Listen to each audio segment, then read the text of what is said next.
Hi, everybody, and welcome back to the Press Play Lifestyle Inspired podcast, where we do interviews with interesting and inspiring people like my new friend here, Edward, to help our listeners, that's you, find the resources, tools, and support they need to be their best inspired selves. Hi, Edward. How you doing today? Hi, Jackie. I am so honored to be here. I got to tell you, it was phenomenal when you asked me to be on your show. And I'm very, very excited to share with people and hope that something that I say is going to inspire a little nugget of something for you to help grow your life. Because what's important is that we help each other with the things that go on in life. It's just a beautiful thing to be able to give and help. And that's my game. So one of the things that, thank you so much for the intro, and I'm honored that you're on my show. I mean, how it's amazing. One thing that really struck me when I was looking at your information and looking into you a little bit was I remember in my first job out of college, I had something called the Smiley Face Museum in my cubicle. It was, remember the giggle men, those little like colored men that like just laugh if you push their hands? Oh, And yeah. so I had giggle men all around my office and like smiley sunglasses before everyone liked smileys, of course. And then when they all Right. liked them, but I remember how much they made me feel good. And Mhm. then my boss told me I had to take them all down because it was just distraction to make, software developers smile. Right. And so I did, it stuck with me. I'm still like kind of like, oh. And when I learned about your Smile and Wave project and some of the other things you were doing, I was like, oh, it just warmed my heart to be back to where, why not? Why Yeah. not smile, right? Oh, absolutely. And laughing, oh my gosh, laughing is so amazing. And I got to tell you, a lot of people don't understand the power of laughter. Laughter actually helped me to cure a cerebral hemorrhage. So tell us a little bit about that, because that's quite a statement there. How did that happen? Well, 2006, I know that on your show you like to say, things that have happened in the past that kind of destroyed things, and then things that you brought back in to help rebuild. And Yeah. this is a story about that. Okay. Okay, 2006, beautiful year, wonderful. Things were going amazing. But I had brought in a person to help me manage my business so I could step away and become an inspirational speaker. Well, they kind of mismanaged my business a Mhm. lot. So I had to jump back in and start saving the business. So as I was saving it, getting it back in black, that was about 5 months later, I got a phone call from Korea from my son-in-law. Mhm. And he said, my daughter was there with him. And my son-in-law said, well, we were in an accident and Liz is in critical condition in the hospital. Mm. So, yeah, it was one of the worst phone calls I've ever gotten in my life. And so we found out that she was there, and my ex immediately, with one of my daughters, flew over there to Korea. About a month later, I was still trying to rebuild the business. A month later, I flew out there. And 2 weeks after that, she passed away. So Mm. she spent 45 days in the hospital fighting for her life and then passed. Then 4 months after that, I had a cerebral hemorrhage. So this is 9 months. I had 3 veins that burst in the back of my brain, filled my brain with blood, and they told my ex, "Call the family. He's dead tonight." Oh gosh. And yeah, it was 9 months of absolute horror. But from absolute horror can come the phoenix. Mm. Yeah. Out of the fire rises the bird Yeah. You're to still here, soar. right? You're Okay. still here. So about a year after all this happened, my ex asked me a question. Simple question. What do you want for your birthday? Well, when you ask somebody, they think of things that they can get, gifts that they can receive and stuff. The only thing I could think of is I wanted people to smile. I Mm. wanted people to be happy for one day, to get along for one day. And I thought about it and I knew there's no way. You can't get everybody to do it. I started thinking and I went, wow, you know what? But I can get as many people as I can in the day that I meet, that I communicate with, that I talk to smile and to wave. So I started a thing called Smile and Wave Day.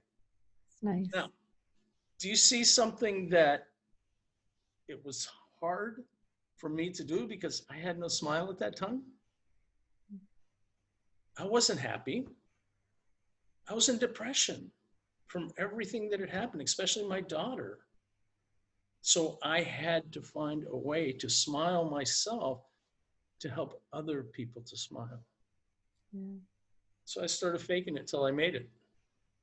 I started watching everything that I could find that would make me laugh, everything that I could find, watch, listen to, read. I couldn't read very much because my brain was scrambled. Okay. But I would do everything possible to laugh. And I made myself a couple of promises. Number one, that I would share my smile with 10 million people in my lifetime. Okay. Number two, that I would make at least 6 people a day laugh, which is kind of tough nowadays. Yeah. I bet you're struggling a little bit right now. That's a little bit challenging these days. So, I kind of give myself slack on that. But those are some of the things that I started doing. And this is how the Smile and Wave project got started. It's just been a beautiful ride. I love it. That's amazing. Like, Thank you. to really go from such a place that's so dark. Yeah. So it sounds like I talk a little bit about it on some of my platforms. I talk about marinating your mind, right? Yeah. Like what you put in there is what's in there, and it goes down from conscious to subconscious to even who you are as a person. And I dare you to smile in the mirror for a while and not feel different. Oh, right? yeah. And so I think that maybe more people could smile right now. It might not be a bad thing. It would be a fantastic thing. I mean, can you imagine? And the thing is that you can't go out and get hugs anymore, but you can smile and wave. Yeah. You can be 6 feet away from each other, smile and wave, say, hi, how you doing? This is what I do. This is who I am. How can I help you? Absolutely. Absolutely. Yeah. So what is one of your favorite go-to things to really help you put a smile on your face? To put a smile on my face? Well, the Yeah. mirror work.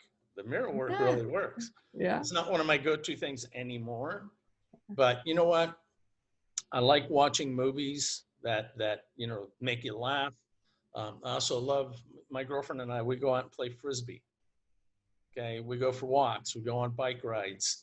We do things like that, things that are interactive, that move our body, that move our energy. And those are some of the things, those are my go-to things to help me be happier, to smile, conversations with people, podcasts. Podcast. Podcasts. I joke with, I was talking to a girlfriend of mine earlier today, one of the people I coach, and I said, it seems odd to me, but some days, like, the highlight of my entire day is that I get to have a conversation on a podcast with someone I've never met before. Yeah. And it really does lift my spirit. I mean, maybe not all people would be like, oh my gosh, a stranger, but it gives me energy on like some days where I could just sleep all day, but I'm like, no, I've got a 10 a.m. I've got to get up and go and, talk to people who, and maybe they haven't talked to someone in a while either. Yeah. And it's been great for me to have that option. Now, I have littler kids. So I was going to say a big one for me is always to ask my kids a question I don't actually want the answer to. And so I have a daughter who's 8 right now, and she's on the autism spectrum. And I had my favorite thing, I had lost a lot of weight and I put on makeup, and I'm not really a makeup gal, so it was a big shock to her. Mm-hmm. And I asked her how I looked, and I knew I was in trouble when she cocked her head sideways and really looked at me. So she looked and she was like, well, you look like a clown and your butt's big in that dress. Oh, God. Yeah. So then I said to the house, because I have 4 children, I said, Max, who's my son who's 10 now, I'm like, how do I look? He's like, you're beautiful, mommy. I'm like, that's why you're my favorite kid. So that's how I smile. I ask my Zoe something that I don't want to know the answer to and see what comes out of it. And usually it's hilarious. That can be fun, right? Yeah. If you're in a good solid mindset for it, it's fun. Yes. If you're having a not particularly feeling great looking day, maybe you should try something else. But yeah, turn to something else. That's a definite, But you talked about the mirror work, smiling into the mirror. That is a very powerful thing, and I love that you brought that up, Is there a little something I'd love to share about that, if that's okay? Of course. Tell Okay. us. Like when you get up in the morning, you know, just ask yourselves this question if you're listening. Who's the first person you say hello to? Okay. Mm. Who's the first person? And then after that, Do or who who else? you should. Huh? Who you do or who you should. Well, either one. I mean, it's like, okay, maybe it's your husband, maybe it's your wife, maybe it's, you say hello to the dog or the cat or an aunt, an uncle, grandmother, whatever it is. You say hello to them in the morning, right? So, okay, fine. You go out throughout your day and you say hello to a lot of different people. How many times have you said hello to yourself? Me personally, a couple. But that's because I do mirror work. Yes, that's it. That's it. It's here's what I do. Well, I used to do this a lot more. I really don't do it anymore. But this is one of the things that helped me to get out of my depression. Is I would get up and I would look in the mirror and I would say, Eddy, it is so good to see you, man. So awesome to have you in my life. If you weren't my life, there would be no life. That is so beautiful. Thank you for being here. Go out there and get them. You're going to have a great day today. It's, and you'd be surprised. You're going to feel really silly doing it when you first do it. You're going to feel, I guarantee you're going to feel, oh, this is dumb. Why am I doing this? But even But the silly's fun though, right? it is, I'm so because you silly. end up laughing at yourself. Yeah. And there's other parts of mirror work that are really fantastic as well. I'd like to share another quick story. When I was 27 years old, I was a drug addict. And, cocaine and quaaludes were my drugs of choice. Woke up one morning and I was brushing my teeth and I actually saw myself for the first time in years. I saw myself. I looked in my own eyes and I was like, who the heck are you? I did not recognize myself. I got very depressed very quickly. And I looked down, I put my hands on the vanity, I looked down, and then I just looked back up. I looked in my own eyes and I said, Eddy, do you want to live or die? Because if you continue doing these drugs, you're going to die. And do you know I stopped that day? That was it. I was done. I did it one more time 2 weeks later. Wound up on a back porch or front porch of somebody's house, bawling my eyes out, saying, I can't believe that I did coke again. And that was it. So it changed your life. What's that? It changed your life. Changed my life. And the thing is that anybody can do it. Anybody can do it. I'm not anybody that's any more special than anybody else or has more power than anybody else or anything. I'm just a regular guy. Yeah. But what I wonder though, Edward, what do you think? Please call me Eddy. Eddy, sure. You seem more like an Eddy anyway, yeah. Yeah, Edward is so formal, my parents gave it to me, but yeah. So Eddy, I wonder, because that is a powerful, very powerful situation. My mom is an active addict still to this day, and she's gone through quite a few things on her own. But I've talked to her, and we've all lots of different. And I think the big difference in your case, lots of them, but is the person that has to want to change is you. Like yes. You can't do it for. She has kids, or she has all these other things. But if you don't love yourself, there's not really a reason to change, right? No, there's not. If you don't want to live, there's no reason not to die, right? It sounds like a weird thing to say. So I think that the mirror work is great for like everyday mindset change, but if you're really trying to change an addiction or of any kind, a food addiction, a sex addiction, alcohol addiction, any of that, you have to love you. Yes, you do. And looking in the mirror and telling yourself that is going to even feel more weird if you haven't done that in a long time and you don't know if you love yourself. Yeah. But if nothing else, I'd love everyone who hears this to commit to 30 days of just saying I love you in the mirror to yourself and absolutely. I agree 100%. I was one of those people that didn't love myself. That's why I did the drugs. That's why I did the alcohol. I did those things. I did not love myself. I did not like being alone because I didn't want to be with me. Yeah. Yeah. So if I didn't have to spend time with me, then that was cool. And if I did drugs or drank, I didn't have to spend time with me. So, but these are some of the things that I got over as I began to learn how to change my mindsets.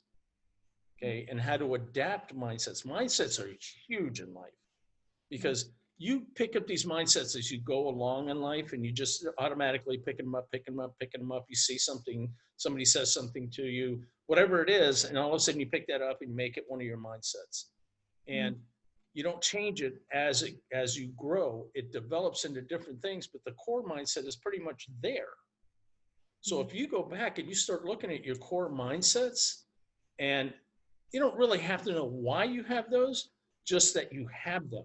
And you start asking yourself the question, how can I change or shift this mindset into something that serves me better, something that's better for me, something that is going to help not only me, but the people around me.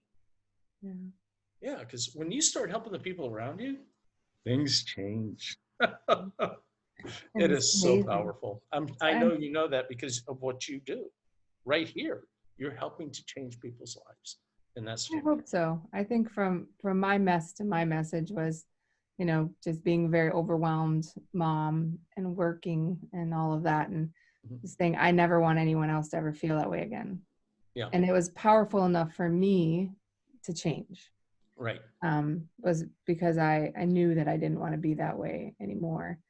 Or it just wasn't good for me. And I love people and I wanted people to have a safe place to be around me. And I wasn't a very nice person coming from feeling so overwhelmed and under-resourced.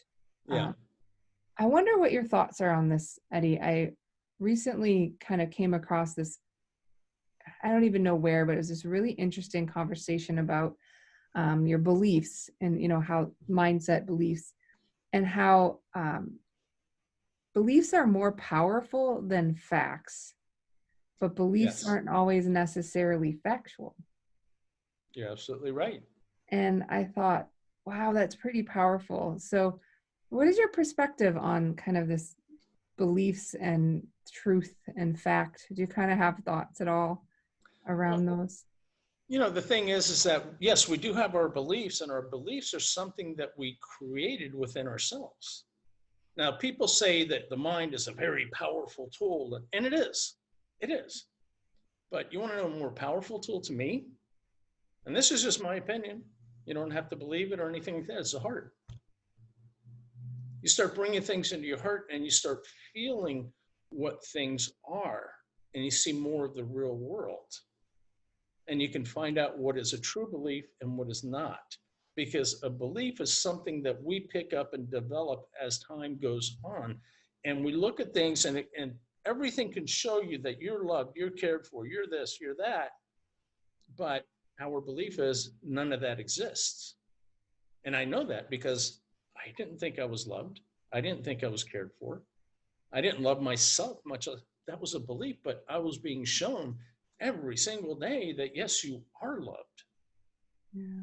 So I think we look for validation of the thing that we believe, right? yeah, Just like the red car theory. If you want to buy a red car and you didn't think there were any, and now all of a sudden you see a million red cars, right? yeah, But if you've decided you're not lovable for years of experiences or whatever that have built up over time, you look to then yeah, validate that.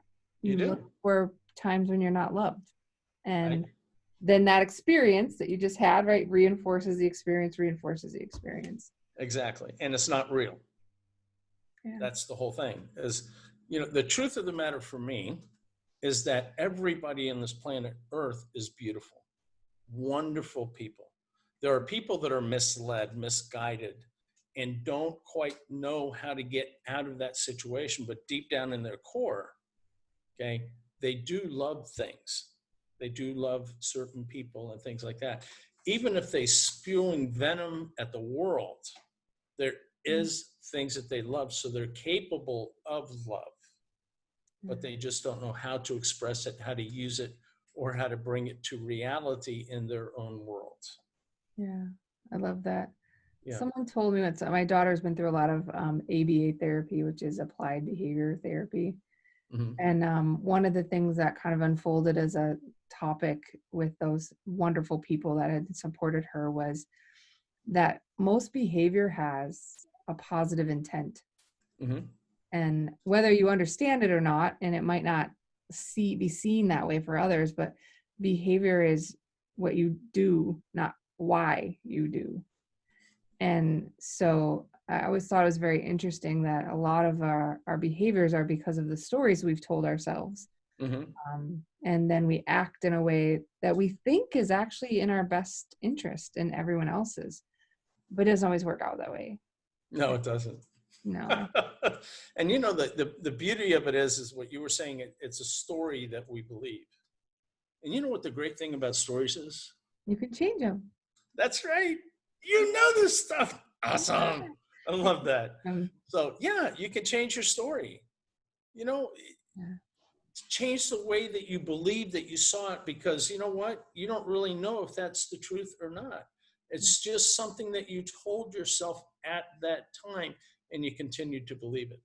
Yeah. But there's always another angle that you can come from to change that negative story into a positive one. And some people take positive stories and turn them into negative stories. Yeah. So I remember someone had said to me that I think it's a cool thought if this is true, decide it for yourself. mm-hmm. But our brain doesn't really have a time zone, right? It doesn't know that you're 40. It doesn't know that you're 3. It Right. just is. It just had all those experiences come together at all those times. And a lot of times when we're doing things that seem like they don't make sense, it's because we're doing them from a 3-year-old or from a 5-year-old or for whatever that experience was, because then it would have served us to throw a tantrum, right? At 3, if you threw a big freaking tantrum, you got what you wanted. Mm-hmm. And now the other 8 things you did from the other 8 ages you were didn't work. So the 3-year-old's like, well, let's try tantruming. Let's see if that gets us what we need. And so a lot of times our behaviors are just, the poor behaviors are just choices that aren't serving us anymore. Right. So you can choose a new way of being that, and your brain doesn't know any different anyway. It's like, oh, well, we're this way. We're this way now. Okay. Like we're 40-year-old this way now. Yep. And it gives you an opportunity to both change your stories and even change the meaning of them in hopes that it serves you in a way that's positive. Yes. And I love the way that you said train, because you train your brain. Your brain does not train you. But if you do not make a decision on how to train your brain will automatically take over and do whatever it wants. That's true. And I love that. I have a philosophy that I very, very strongly believe in, especially having a child with some unique talents, that anyone can learn anything if you just break it down into something that's small enough for them to do. Yes. And you do it over and over and over and over and over again. And you know, that saying that they have, the journey of 1,000 miles starts with the first step. Yeah. Okay. It's true. And it really, really is true. If you don't take that first step, you're never going to get anywhere. And the step is a small thing. Okay. Now I changed it to the journey of 2,000 miles starts with the first step. Yeah. Yeah. Tell us about that. So that means something more than that small statement, though, doesn't it? Isn't there a story behind that one, Eddie? There's a little story, the whole thing about wanting to spread the smile, to spread love and things like that, and the cerebral hemorrhage. Well, back in 2011, I was doing the best that I could, but I still wasn't completely up to par. It took me 9 years to rebuild my brain. Okay. And really we're constantly rebuilding our brain. So I'm still rebuilding today, but I was at a place where I couldn't work very much. So I couldn't contribute to society that way. So I had to find different ways to contribute. So I had this idea. I wanted to go to Washington, D.C. and do a video that said, "Smile and wave America, we love you," just to get a message out to the people. Yeah. So I walk out to my driveway one day and my van is gone. And I'm like, Where's my van? Yeah. I thought maybe my roommate took it, but he was out of town. Anyway, I decided within 15 minutes that, you know what? I'm not going to be stopped from doing this video in Washington, D.C. I'm going to start walking tomorrow morning. I told people, they thought it was nuts. But you know what? That's okay. That's okay. Sometimes you do things that are absolutely nuts. And I ended up not only walking to Washington, D.C., but bypassing Washington, D.C. Once I got there, I just kept going. I went to New York.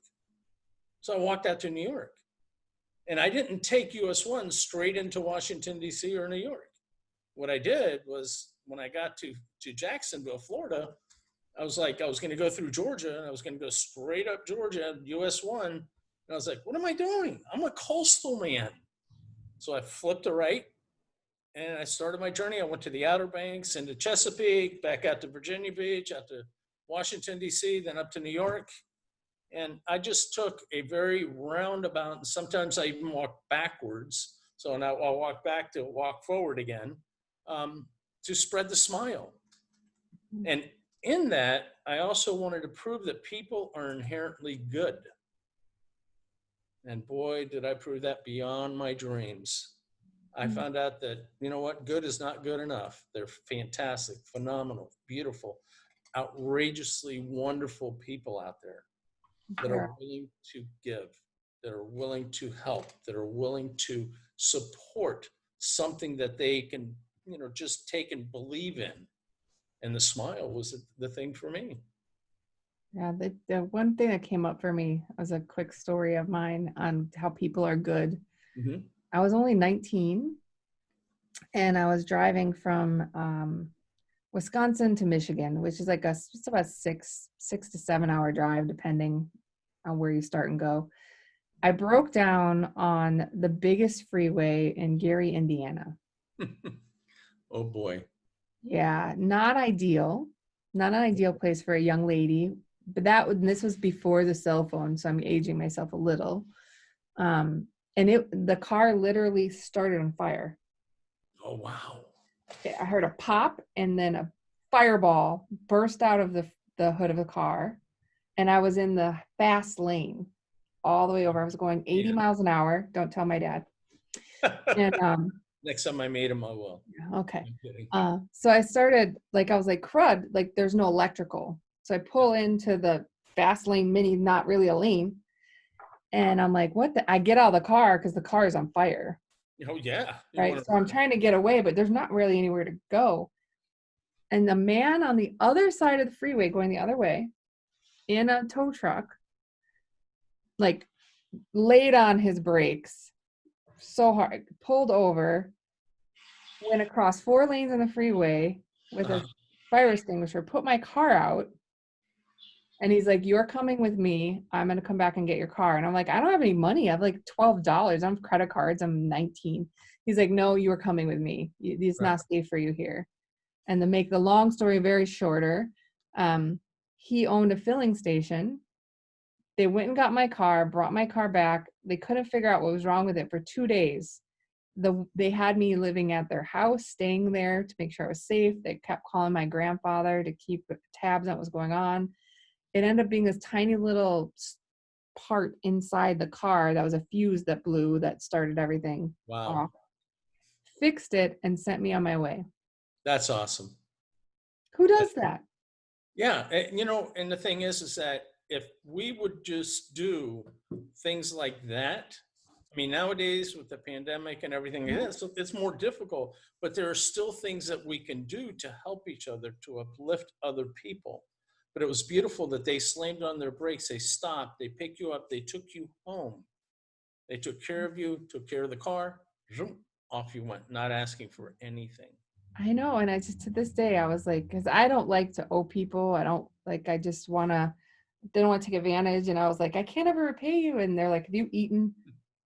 No. Well, now you're eating. Have you had coffee? No. And they just refused to let me, not accept that love they were sharing. Mm-hmm. And that just stuck with me. I mean, it's been over 20 years. Yeah. And things like that do stick with you. They're beautiful stories. Yeah. So So I smile and wave whenever I go through Gary, Indiana. I do. I'm like, I don't even know where they are. I don't know their names or anything. I just yeah. wave the whole time. I hope you know Hopefully I'm you're here. out there and you see me. Yeah. You Yeah. know, when I was doing that walk, one of the things that I did not mention was that I started with $200. I ended with $200. I was 9 months on the road. I never knew where I was going to eat or where I was going to sleep. That's So, amazing. yeah. Yeah. And I got to tell you, the power of the people and the way that they want to help is absolutely amazing. Now, Yeah. out of 277 days, okay, not only having $200 in my pocket and coming back with $200, okay, Mhm. how do you eat? Where do you sleep? You don't have a plan as to where you're going to sleep from day to day. So, how is it? How many days do you think I spent sleeping under the stars in 277 days? A lot? 0. Wow. And And it's the same with food. 0 times that I go hungry. And the mhm. thing is, it was nothing to do with me. It had everything to do with the people that I met and the message that was there about the smile. Yeah. That's Yeah. beautiful. You know, if you go out and you help people, you help them to accomplish what they want to accomplish in their lives, guess what happens? And I know you know the answer to this. Oh, you get what you need to. Yeah. Absolutely. I Yeah. say it's tuning into everyone's favorite radio station, which is WIIFM. Hmm. But people also forget that what's in it for me sometimes is being loved. So Hmm. so that might be where I'm coming from, is that what I need is to be loved. And so people can be very generous with their time Yes, they and can. their talents and their treasures and food and shelter, it sounds like too. Yeah. And the thing is that you accept what you're given. And sometimes it's hard. I mean, I don't know, when like hotels were helping me out and things like that. And I had to stay at, like, I don't know if you know Lowe's hotels. I had to stay at a Lowe's hotel. That's a 5-star hotel. I had to stay at Marriott's. I had to stay at Hilton's, things like that. They just forced me to do it. It's a tough It's road. just terrible, right? Yeah. Terrible. Yeah. I, I got a couple Motel 6s I've stayed at as a young person that were not quite nearly as nice. But, funny thing is, I stayed at Motel 6s and other places as well. Um, and there was one place that was in Georgia that was, I think it was, I think it might have been a Motel 6, but they were going to put me up, but I thought they were like 11 miles away, right? And I was tired. And I ran into this place, and the owner's outside, the owner's wife is outside, and she sees me walking with my cart. I had a cart that was 40 inches long, 20 inches wide, and at that time probably weighed about 120, 130 pounds. And I tied it around my waist and I was walking with it. Okay. And she said, "Where are you walking to?" And I told her, and she said, "Do you need a place to stay? You look tired." And I was like, "I'm exhausted." I'm you exhausted. know. So she brought me in and gave me a room. And the wall was broken out in the shower, and there was plastic over it. And it was not the best room in the world. Okay. And then she gave me 75 cents to get a Coke. And then she told me the people next door will probably feed you. Okay, super nice.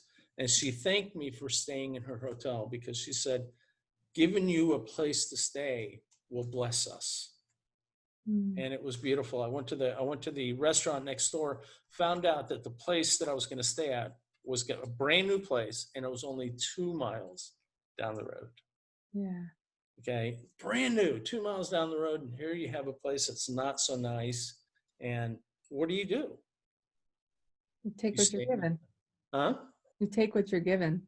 Yes, you stay in the place that you can bring the most blessings to. And they thought they were being blessed. If I would have gone back to them and said, "Hey, listen, I got a brand new place 2 miles up the road to go. I'm going to go stay there," that would have been horrendous on my part and Yeah, would have broken their hearts. it would have. I am. I talked to someone, I don't know why this came up for me, but um, one of the people that I know very well as an older man that's now retired, he has Alzheimer's, but he used to have a favorite question he'd ask every single person that he interviewed. And I'm going to ask you because I'm curious of how you respond. He said, "Do you believe that Jesus was homeless?" I don't know much about that. I don't, I'm not a religious man. I think that there's a lot of great teachings in the Bible, and I think Jesus Christ was a very enlightened individual. Okay, beyond that, I have no idea as to everything, but I can say this: he touched a lot of people, so I can imagine that there was a lot of places that he could call home, Yeah, and I people. should have probably asked, do you think in that long trip that you took from Florida to New York and back, Mhm. were you a homeless man? No, no, That was wherever I kind was, of the wherever point. my heart was, that was my home. That was kind of the point. Yeah. Yeah. I asked my 10-year-old son, and he Mhm. said, "Well, I think that people would probably want me to say um, no, or people would probably want me to say yes or be logical." He said, "But aren't you home wherever you are?" And I thought, Mm. oh man, he's only How 10. He's already deep? smarter than me. Right? Where'd you get this? Yeah, we're good. So that was more the point. I don't think it Yeah. even has to be religious. It's more of a, if you're smiling and you're able to have a relationship with yourself, which you Mhm. now have, right? You've had this, all of these things happen to you, happen for you. Thank you. It allowed you to like you, and you Yeah. end up being pretty good company. It's always wonderful when you know that you're doing the right things, and it's not about doing the right things when everybody's looking. It's about what do you do when nobody's looking. Absolutely. I mean, that's a very, very important thing, because that shows your character. That shows who you really are, and you don't have to demonstrate that to the world. You demonstrate it to yourself, because if you continue to do beautiful things and you do the right things when nobody's looking, it really cleanses you. It cleanses your heart. It cleanses your mind. And you know that you're on the path that you're supposed to be on. You're doing the right things. I love that you said that. And I also think the other part is you never know who's watching. Yeah. I had this weird thing happen. Again, it's one of the ticks about me, but I went to McDonald's and they had given me like a lot extra change. And I knew it was a lot extra because I only had so much money. And one of my kids were in the car, and I was like, "Oh, hold on, I got to go back in." And they're like, "Why?" I'm like, "Well, they gave me like $10 extra in change." And they're like, "So?" And then I was like, "Well, I guess I'm definitely glad this happened." Um, but it wasn't my kids that it was so surprising. It was when I gave the money back to the restaurant, they literally said that they'd been running that restaurant for years and no one had ever told them that they had overpaid. Yeah. And I was like, yeah, okay. Right. So but I would have known. And I wasn't worried about them. Yeah. I knew. My Yeah. kids saw that. And I didn't want to live with that myself. So yeah, I say who you are is what you're doing when you don't know anyone's looking. Yeah. That's a beautiful thing. And it's a wonderful story that you share. See how much you're helping other people here? Mm, thank That you. is, yeah. I mean, this is why we're on the show together. It's great. Is I'm so excited that I got to meet you, and I love your smile and wave. And we didn't talk about it, but I want to at least grab a quick second to bring it up. You also, isn't there a book that you have as yeah. well? Yeah. So Yes. can you tell us a bit about the book? Yeah. The book is actually about my walk. And it's stories about the people that I met along the way, some of the things that I learned. I've got bullet points in there of what I learned in different times. I've got some quotes in there that are my personal quotes. And one of them that I love is "Life is like a box of donuts," because everybody used to call me Eddie Gump. Yeah, I was First wondering. off. So his mother said, life is like a box of chocolates. You never know what you get. I say life is like a box of donuts. It's got a lot of holes in it, but it's really sweet. Oh, I like it. That's Yeah. beautiful. But Speaking of which, my husband made donuts this morning, like homemade oh, donuts, and they there were you go. fantastic. So you can think about that. Yeah, Woo! that's nice. Um, So what's the name of the book, Eddie? the book is 10 Million Smiles from Florida to New York. There you go. It's So very literal. yeah, it's on Amazon, Cool. and I've gotten some great reviews on it. I can't really say, just in case. I don't know if you can see it, but that's You the book can, right nice. there. Oh, I Okay. like the cover. Yeah, that's the cover, and in the back here, you can see me with Hey, the cart. That's the cart that I drug in New York. yeah. But I've gotten some great reviews on it. I mean, I can't say because I wrote the book. I'm probably a little bit prejudiced about it, but it's wonderful the things that were said about it and how much it has helped other people when they've read it. Yeah. One lady read it in the airport when she was on an 8-hour wait Oh, because her flight delays. And she said, her testimony was that I could have been really upset and angry like everybody else, but the only thing that I wanted to do that's was learn how I could make this better and smile. yeah. And it kept her calm, it kept her happy during a time of, what she would have normally thought was a crisis. Yeah. So, Well, maybe some good advice we could give the listeners then is to consider checking out the book, because I bet a lot of people could use a couple extra smiles right now. yeah. And, there's a chapter in there about a murderer. Okay, a murderer that I met. You'll love that chapter. It's absolutely amazing. A guy with a gun. Okay.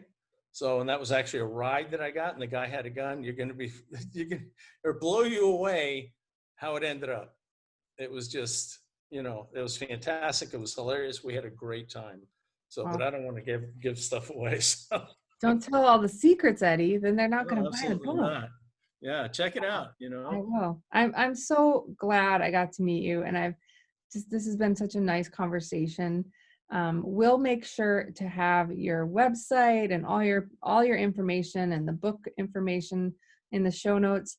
Is there anything like that you'd like to kind of share with the listeners as some parting words? You've shared so much wisdom already, but if we can get one more piece, that would be great. Well, one thing I'd like to say is thank you. And it's been amazing meeting you and talking with you. I love being on the show. Definitely honored. And, for the people that are listening, make sure that you take some time out for you and to figure out who you are and how good that you are, because you are good. You are loved. No matter what you think, no matter what you say, there are people that love you, okay, that absolutely adore who you are. And they look at the things that you do and they want to model themselves after you, certain things. So be that model for the people around you that love you, and also be that model for yourself. And give yourself the kudos that you deserve. Don't give away your power. Keep your power and use it for the better good of the people, the earth, the universe, and yourself. You know, I love it. leave Thanks yourself so out of much. the equation. I'm sorry. No, I said thank you very much, Eddie. I appreciate it. You're welcome. And no, not everyone can see this because some of this is audio and some of it is video. But I think it would be fitting for us to part ways by smiling and waving. What do you There think? you go. That is fitting. All right. See you Good later, day. Eddie. See Bye. you later. Bye, everybody. You're loved and I love you. Stay safe, please. For sure. Bye-bye.